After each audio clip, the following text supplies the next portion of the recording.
Doa dimulai.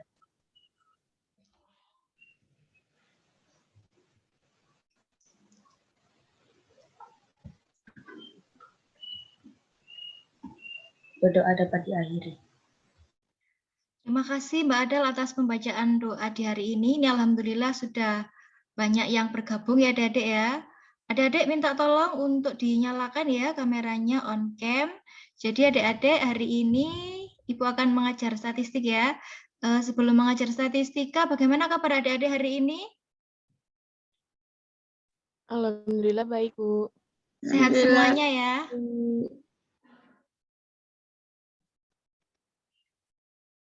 Oke, adik-adik nanti pertemuan ketiga kalau bisa kita tatap muka ya, karena Ibu mau memberikan software SPSS kepada adik-adik. Jadi untuk pertemuan 1-2 kita offline, untuk pertemuan ketiga bisa kita bisa ke kampus ya.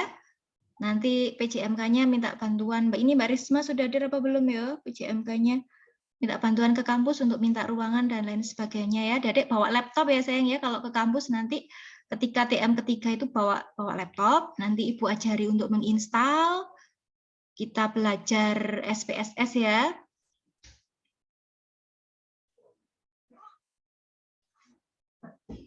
Oke, langsung saja Ibu jelaskan ya adik-adik ya, mengenai RPS, rencana pembelajaran semester ganjil tahun ajaran 2001-2002. Oh ya adik-adik, ini Ibu minta izin ya untuk merekam perkuliahan hari ini. Kemudian stikesnya saat ini sudah berganti nama ya adik-adik ya, menjadi TKM. Mungkin adik-adik sudah tahu ya dari media sosial.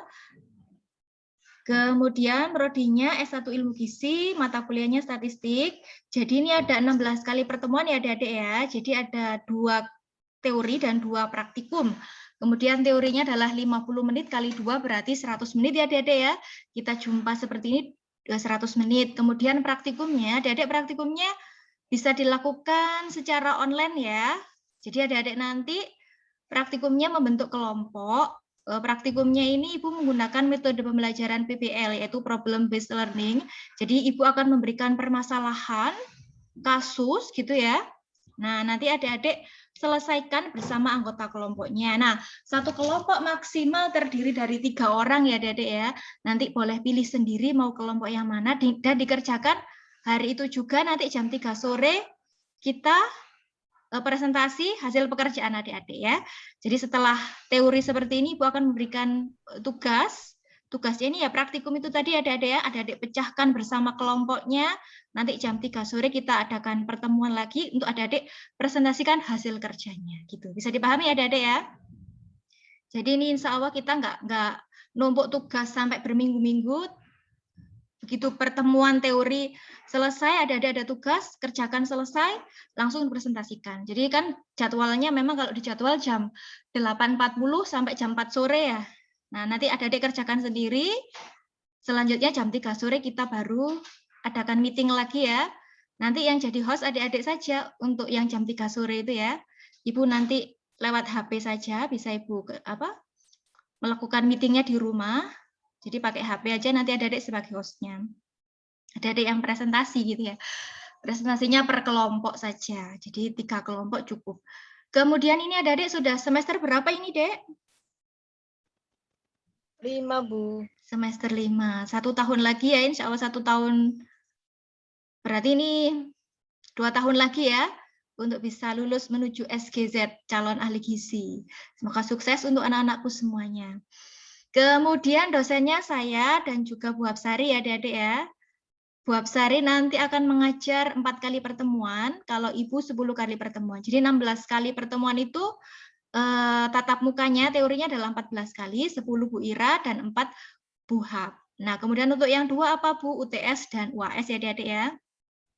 Jadi adik-adik ini di sini mempelajari statistik itu adalah untuk supaya bisa nanti ketika skripsi itu bisa mengolah data sendiri, adik-adik tujuannya seperti itu.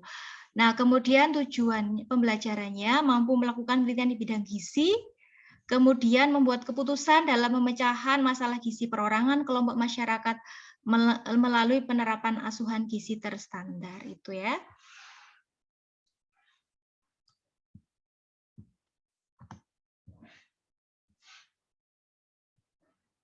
Nah, ini adik-adik pertemuan pertama kita akan mempelajari tentang apa Mbak Rosita? Pertemuan pertama apa yang kita pelajari?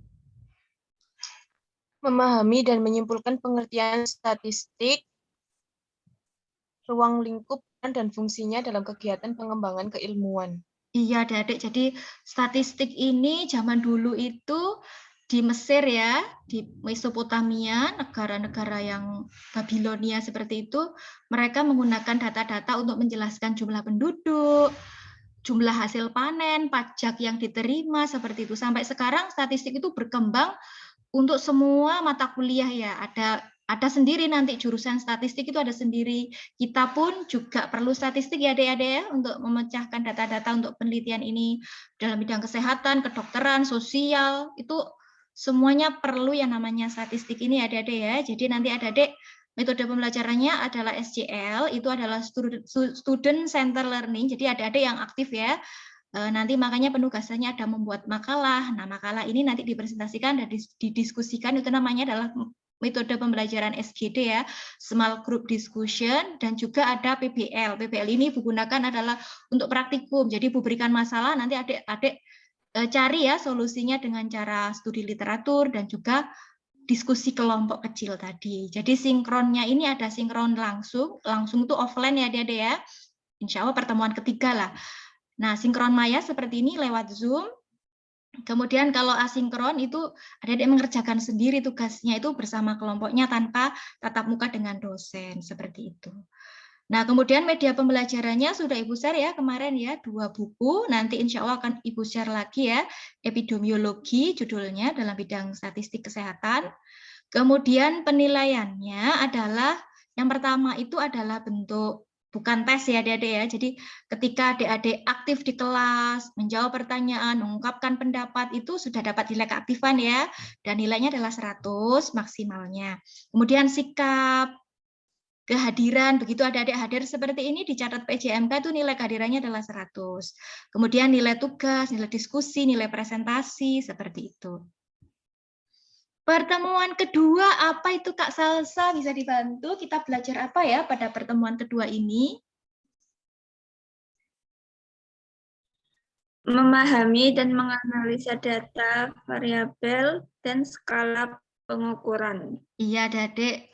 Jadi kita akan belajar apa sih itu data. Data itu kumpulan informasi ya, Adik ya. Nah, variabel itu berubah. Jadi nanti ada adik belajar di metode penelitian itu ada variabel bebas, variabel terikat seperti itu. Nah, skala pengukuran sendiri ada 4 ya adik-adik ya. Ada nominal, ordinal, rasio, interval gitu. Nanti akan kita pelajari, juga akan kita praktekkan bersama ya. Nanti ada adik buat kuesioner seperti itu ke teman-temannya aja. Satu kampus misalnya pengaruh pacaran terhadap prestasi gitu. Pengaruh status gizi terhadap ada atau tidak ada penyakit seperti itu. Nanti ada adik buat penelitian kecil seperti itu dan datanya akan kita coba olah sendiri yang seru lucu-lucuan gitu ya. Yang penting mendapatkan datanya. Oke, pertemuan ketiga apa Mbak Adel?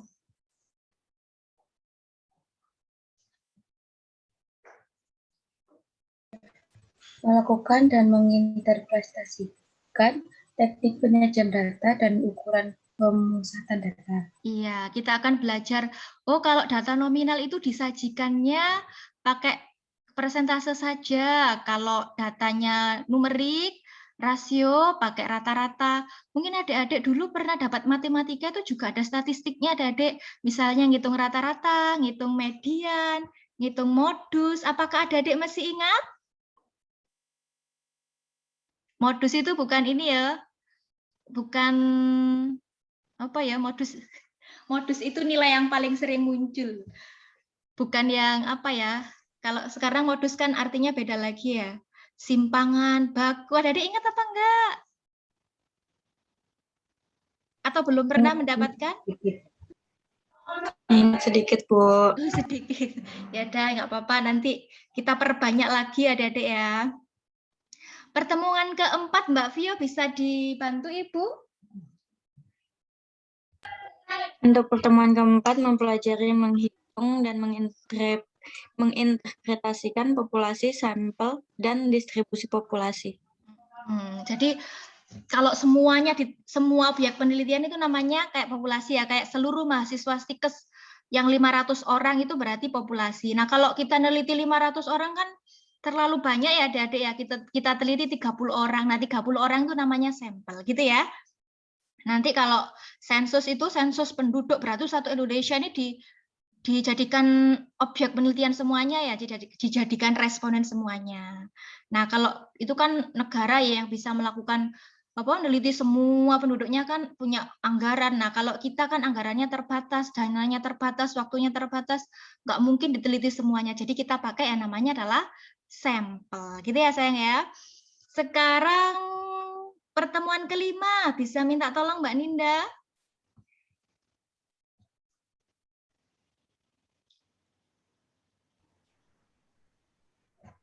Pertemuan kelima, memahami Excel dan mampu membuka mikroskop Excel dan membuat file baru dan menu pemerintah dalam mikroskop Excel. Kalau ini adik-adik sudah punya Excel ya, di laptop masing-masing ya, nanti kita tinggal praktek sama-sama. Mbak Diana, ke-6 kita pelajari apa Mbak Diana?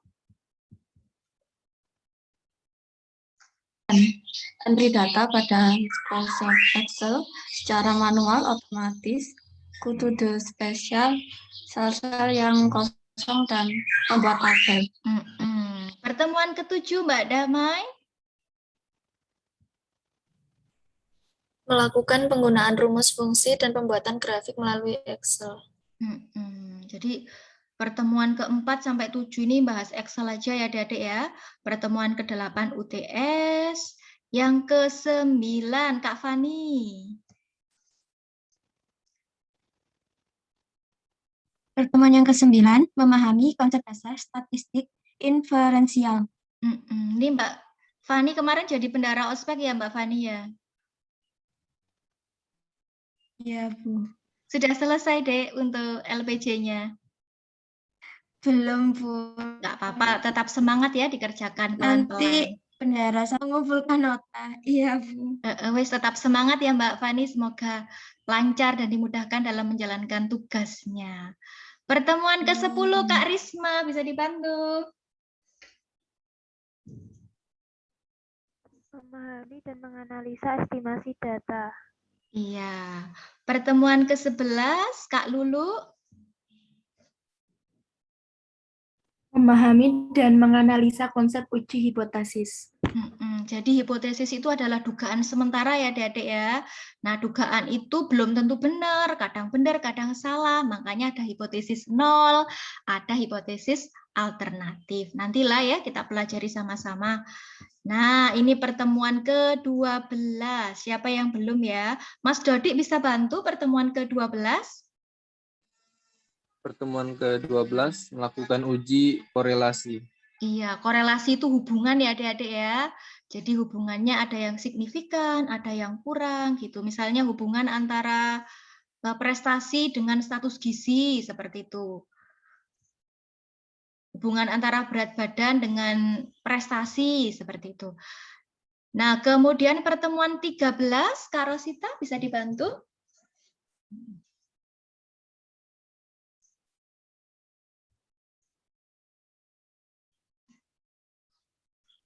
Melakukan uji regresi, Bu. Iya, regresi itu macam-macam ya adik-adik ya. Ada regresi logistik, yang persamaan itu ya, Y sama dengan A plus BX gitu ya. Ada regresi linier, ada regresi berganda, nanti kita pelajari bersama-sama. Pertemuan ke-14, Kak Ninda, bisa dibantu?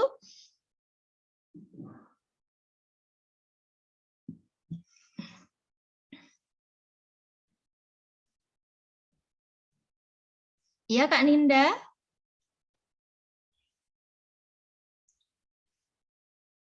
Bisa di-unmute dulu. Ada kendala atau tidak? Melakukan Uji perbedaan. Kecilan, Bu. Oh, kekecilan. Ya, saya besarkan sedikit. Mohon maaf ya, Mbak Ninda. Oke, sudah besar ya. Oke. Nah, ini. Pertemuan ke-14 melakukan uji perbedaan mean 2 sampel dengan statistik parameter dan non-parameter. Adik-adik bacanya min ya. Min itu rata-ratanya. Rata-rata, min itu rata-rata, dijumlah dulu semua data terus dibagi jumlahnya. Itu rata-rata ya. Adik-adik statistik parametrik itu adalah yang berdistribusi normal. Jadi mengikuti grafik yang nanti ada ceritanya. Nah, kalau yang non parametrik ini distribusinya tidak normal seperti data yang berskala nominal, ordinal, itu disebut statistik non parametrik. Yang terakhir, Mbak Damai bisa bantu yang terakhir?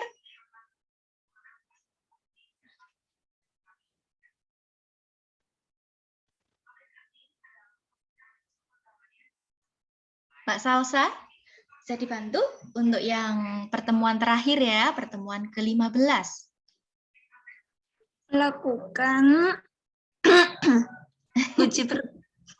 uji perbedaan min 3 sampel atau lebih dengan statistik parametrik dan non-parametrik. Iya, itu nanti akan diterangkan oleh Bu Hapsari ya, adik-adik ya. Ini juga masih pertemuan ke-15 ya. Selanjutnya pertemuan ke-16 UAS, adik-adik ada UAS teori, ada UAS praktek ya. Nanti UAS prakteknya adik-adik juga ada. Nanti mencoba mengolah data dengan SPSS dan Excel. Nanti datanya dari Ibu. Nah, kalau untuk praktikum datanya dari adik-adik ya, adik-adik cari sendiri dengan menyusun kuesioner. Nanti Ibu akan pandu ya dalam menyusun kuesioner. Tapi penelitiannya adik-adik sendiri ya, penelitiannya yang sederhana saja. Nantilah itu pertemuan kedua. Oke, sekarang Ibu lanjut ke materi ya. Dari sini ada yang mau ditanyakan adik-adik?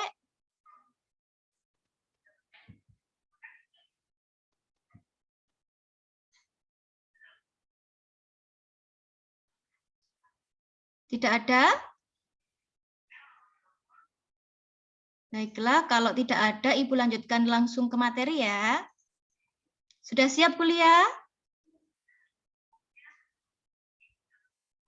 Sudah siap adik-adik? Mana semangatnya? Siap. Siap, Bu. Ini semangat Ibu, mana semangat adik-adik? Sudah terlihat? Saya share screen dari Ibu. Masih on the way kayaknya. Sudah, alhamdulillah kalau sudah. Nah, ini adik-adik adalah share screen dari Ibu. Ibu tidak ini ya, tidak full screen karena biasanya kalau full screen sering ada masalah. Jadi gini aja adik-adik sudah terlihat ya. Oke, jadi statistika pertemuan pertama. Apakah CPMK-nya atau tujuan pembelajarannya adik-adik? Apakah tujuan atau CPMK mata kuliah statistik? Ada yang tahu? Siapa yang mau jawab bisa raise hand ya. Mbak Damai, silahkan. Cabang pembelajaran mata kuliah atau CPMK memahami dan menyimpulkan pengertian statistik, ruang lingkup, peran dan fungsinya dalam kegiatan pengembangan keilmuan. Ada ya, udah ada yang tahu apa itu statistik? Siapa yang tahu apa itu statistik?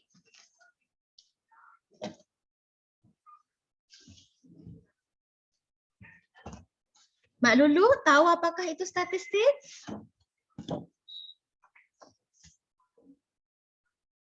Kalau Mbak Risma tahu apa itu statistik?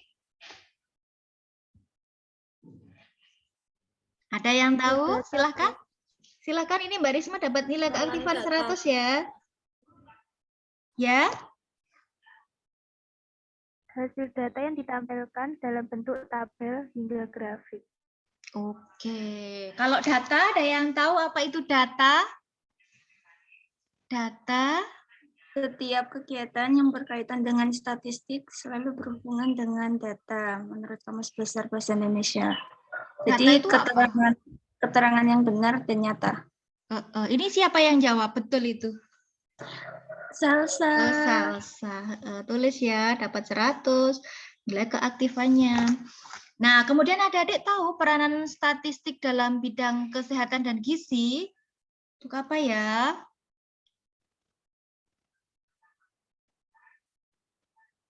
Apa ya? Ya wis, nanti ya. Pas ini masih pas. Oke, ini metode pembelajarannya masih sama. Jadi praktikumnya adalah pakai PBL ya. Untuk kuliahnya pakai SGD. Kuliah pakai SGD. SGD itu small group discussion, jadi presentasi dan diskusi. Praktikumnya kita pakai PBL, problem based learning. Jadi pembelajaran berbasis masalah ya, adik-adik nanti pecahkan masalah yang Ibu berikan. Nah, adik-adik kita belajar sejarahnya dulu ya, sebelum belajar artinya statistik itu sendiri. Nah, adik-adik ini Ibu tampilkan peta Mesopotamia ya. Jadi Mesopotamia itu di Babilonia, Mesir, dan daerah sekitar Cina. Ini adalah pusat peradaban tertua di dunia adik-adik ya. Mulai pertanian di situ dulu ya kan, mungkin ya. Jadi mungkin dulu Nabi Adam dan Hawa mungkin ditempatkan di bumi itu pertama kali di sini, sehingga kenapa di sini kok peradabannya yang duluan ada makhluk hidupnya itu di sini duluan ada manusianya mungkin ya. Baru menyebar ke seluruh dunia termasuk kita ya di Indonesia. Nah, adik-adik sebelum Masehi di Mesopotamia, Babilonia, Mesir, dan Cina itu statistika sudah digunakan ya adik-adik ya. Untuk apa? Untuk memberikan informasi besarnya pajak. Kalau zaman dulu kan kerajaan ya pasti ada raja. Nah, raja ini pasti akan meminta upeti atau pajak kepada rakyatnya. Nah, upetinya ini bisa berupa hasil pertanian, perkebunan, ataupun hasil peternakan gitu. Jadi informasi seperti itu sudah ada dari zaman dahulu sebelum Masehi. Itu adalah cikal bakal dari ilmu statistik adik-adik ya. Nah, kemudian ketika manusianya sudah tambah banyak, sudah menyebar ke daratan Eropa. Nah, di Eropa ini yang maju pesat adalah kalangan gereja adik-adik ya. Jadi pertama kali kalau kita lihat film itu ya, jadi ada yang ateis gitu ya, kemudian baru ada agama-agama Samawi. Nah, kemudian agama Samawi, terutama agama Kristen ini menyebar dengan cepat ya di Eropa begitu ya, sehingga gereja-gereja ini perkembangannya sangat pesat ya. Kemudian mereka melakukan pencatatan. Nah, kalau gereja itu kan keagamaan ya, jadi hubungannya itu pada data-data yang bersifat seperti kematian, berapa ya kematiannya, berapa orang, kelahirannya berapa orang, kemudian yang menikah itu berapa orang, seperti itu. Nah, adik-adik kemudian di Yunani ya, Yunani itu daerah sini ya, jadi dekat Eropa, perbatasan Eropa dan Asia gitu ya. Greek, Yunani, Aristoteles yang paling terkenal itu kan ilmuannya, dia membuat atau menulis sebuah buku yang berjudul Politeia. Politeia ini menjelaskan keadaan data di 150 negara. Mungkin termasuk Indonesia juga ada ya datanya di situ ya. Nah, kemudian adik-adik pada abad ke-17 di Inggris, nah ini ada yang namanya political arithmetic. Jadi yang namanya aritmatika itu kan perhitungan ya adik-adik ya. Nah, kalau perhitungannya digunakan dalam bidang politik, kenegaraan ya misalnya ya, jumlah penduduk, tingkat ekonomi, kesehatannya seperti apa, data-data seperti itu. Di Inggris dinamakan data-data yang sifatnya ada muatan politis. Datanya aritmatika sifat politik ini disebut sebagai statistik adik-adik ya. Nah, kemudian pada abad ke-18 ada Sir John Sinclair, ini mungkin masih saudaranya Ashraf Sinclair itu ya, masih ada familinya itu. Nah, dia membuat sebuah buku yang berjudul Statistika Account of Scotland. Jadi Skotlandia ini adalah negara yang dekat sekali ya, kepulauan dekat sekali dengan Inggris seperti itu. Jadi dia sudah menggunakan istilah statistik di sini adik-adik. Nah, tadi jawaban adik-adik mengenai statistik Sudah betul ya.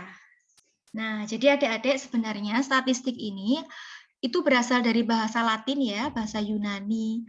Untuk penulisan nama ilmiah juga dari bahasa Latin ya, seperti padi, oriza, sativa.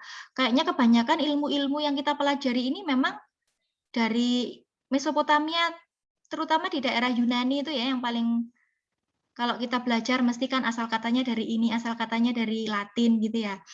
Nah, artinya adalah negara. Nah, dalam bahasa Inggris itu state. State itu juga negara. Jadi awalnya memang digunakan untuk data-data atau keterangan yang memang berguna bagi negara, adik-adik. Tapi saat ini sudah banyak digunakan dalam berbagai macam bidang ilmu ya, termasuk ilmu kita, ilmu kesehatan, ilmu gizi, begitu ya. Nah, kalau zaman dulu sih datanya adalah seperti keterangan usia penduduk, pekerjaannya apa, penghasilannya bagaimana, seperti itu. Jadi ini adalah berupa angka atau kumpulan angka yang disajikan dalam bentuk tabel, diagram seperti ini adik-adik ya. Ini diagram, kalau ini adalah tabel. Ini diagram pie namanya adik-adik ya. Kalau ini namanya histogram. Itu diagram batang seperti itu. Nanti adik-adik bisa kok membuat diagram seperti ini. Kumpulkan data-data seperti ini adik-adik juga bisa nanti. Kita belajar bersama-sama ya. Yang semangat. Jadi adik-adik statistik sama statistika itu sama atau beda ya?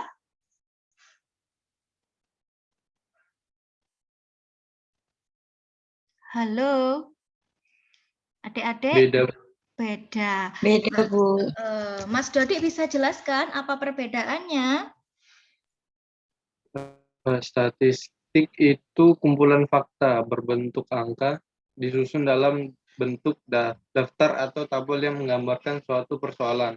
Sedangkan statistika itu adalah ilmu pengetahuan murni dari terapan mengenai penciptaan, pengembangan, dan penerapan teknik ketidakpastian. Inferensia induktif dapat dievaluasi.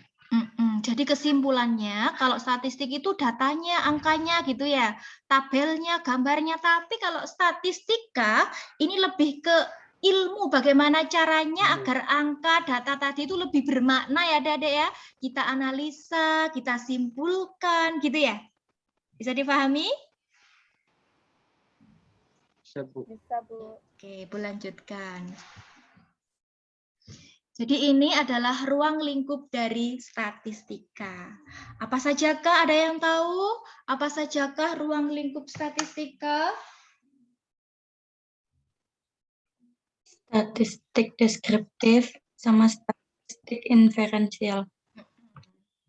Nah, kalau deskriptif itu tujuannya hanya deskripsi. Deskripsi itu apa sih? Menjelaskan atau memberikan gambaran objek yang diteliti. Misalnya gini ya, Mbak Ninda itu seorang wanita. Dia memiliki rambut panjangnya 50 cm, tingginya 170, misalnya gitu ya, Dek ya.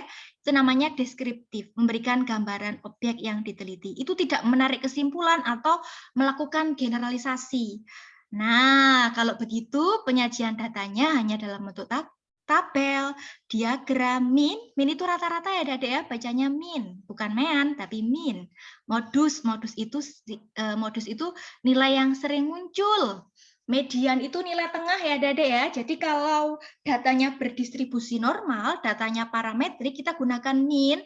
Tetapi kalau datanya tidak berdistribusi normal, kita gunakan median. Itu nilai tengah. Min itu juga nilai tengah. Min rata-rata. Nah, kalau rentang ini adalah jadi data mulai dari yang minimal sampai yang maksimal, itu namanya rentang adik-adik ya. Nah, simpangan baku ini nanti akan kita pelajari bersama-sama. Nah, kalau statistik yang lebih canggih lagi, itu namanya adalah statistik inferensial atau induktif. Induktif artinya kan di dalam. Jadi dari hal yang umum ke hal yang khusus. Jadi adik-adik itu tujuannya adalah memang menarik kesimpulan dari hal yang umum, kita simpulkan menjadi hal yang khusus ya adik-adik ya.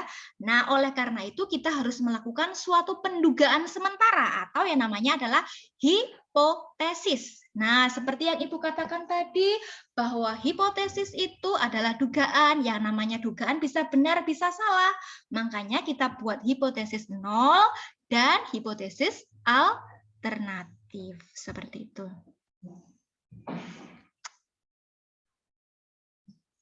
Adik-adik kalau bingung bisa ditanyakan ya. Nah, sekarang kita belajar tentang data. Apakah itu data, adik-adik? Keterangan yang benar dan nyata tentang suatu keadaan. Jadi yang benar dan nyata ya, sebenar-benarnya dari suatu keadaan harus objektif. Jadi data ini harus diambilnya dengan metode ilmiah seperti itu ya, yang objektif bisa dipercaya. Nah, kalau data itu kan tunggal ya, misalnya kayak Mbak Dinda tinggi badannya tunggal. Tapi kalau tinggi badan seluruh anak stikes, jamak, namanya apa? Data-data? Datum. Datum. Kalau bahasa Inggris pakai S itu ya belakangnya ya, kalau jamak ya datum itu bentuk jamak. Jadi itu adalah suatu keterangan atau informasi yang diperoleh dari suatu pengamatan yang berulang-ulang dan subjeknya ini banyak. Nah, adik-adik, data ini kan benar dan nyata ya. Makanya kalau kita mengambil data itu harus objektif sesuai dengan keadaan yang sebenarnya. Misalnya adik-adik pengukuran antropometri berat badan. Berarti 50 tak tambahi 10 cm cek ketok dhuwur, cek ketok. Nah, itu enggak boleh ya, Dek. Itu bukan objektif lagi, tapi adalah subjektif sekali. Nah, kemudian harus mewakili atau representatif. Seperti yang Ibu bilang tadi, kalau ngukur semua anak stikes nggak mungkin, kita pakai sampel saja gitu ya, pakai perwakilan misalnya 30 orang. Nah, adik-adik, data itu juga harus up to date ya, jadi harus terkini. Yang sekarang nggak boleh data tinggi badan, misalnya tinggi badan Dinda 10 tahun yang lalu, gitu nggak boleh ya. Jadi harus up to date yang saat ini. Jadi harus relevan dengan masalah yang akan dipecahkan. Nah, ini macam-macam data, adik-adik. Jadi ini macam-macam data ya. Berdasarkan jenis data, ada data apa saja? Kuantitatif dan kualitatif. Ya, adik-adik, data kuantitatif ini adalah data yang bisa dihitung dengan angka ya. Misalnya kayak tinggi badan, berat badan, seperti itu. Kalau kualitatif ini adalah tidak bisa dihitung dengan angka. Misalnya warna merah, kuning, jenis kelamin laki-laki, perempuan, seperti itu tidak ada ukurannya gitu ya. Jadi hanya deskripsi saja. Oke, data berdasarkan sifatnya ada apa saja?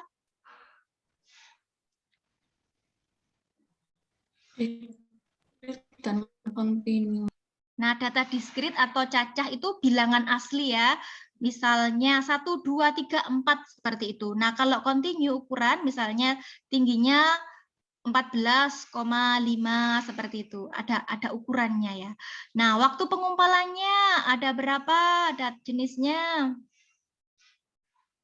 Cross section sama time series atau berkala. Kalau cross section saat itu juga. Kalau time series ini masih ada berlanjut waktunya. Sumbernya adik-adik.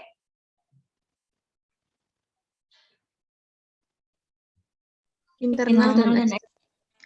Jadi kalau misalnya ya, meneliti berat badan anak stikes itu data internal. Nah, data eksternalnya anak SD, anak SMP, dosennya, seperti itu. Cara memperolehnya adik-adik? Primer dan sekunder. Nah, data primer itu data yang langsung kita ambil. Kalau data sekunder, misalnya kita ngambil dari penelitian orang lain. Misalnya kalau ada adik-adik nanti PKL minta data ke rumah sakit, itu namanya data sekunder. Jadi adik-adik nggak melakukan penelitian sendiri, itu namanya data sekunder ya. Nah, sekarang tujuan dari statistik adalah apa adik-adik tujuan statistik? Mengumpulkan data untuk memperoleh gambaran suatu keadaan. Ini Rosita ya. Nah, kalau sudah dapat data, datanya kita apakan ya? Dibiarkan saja? Dianalisis. Iya, pinter sekali. Siapa tadi yang jawab? Mau Ibu tulis? Dapat 100? Diana, Bu. Oh, Diana. Oke. Jadi kalau sudah dapat data, datanya kita analisis ya. Nah, tujuan analisis ini untuk memecahkan masalah dan untuk mengambil keputusan. Itu ya adik-adik ya, tujuan dari statistika. Nah, adik-adik ini tugasnya ini adalah praktikum online. Adik-adik kerjakan ya. Nanti jam 3 sore presentasi kerjakannya berkelompok ya.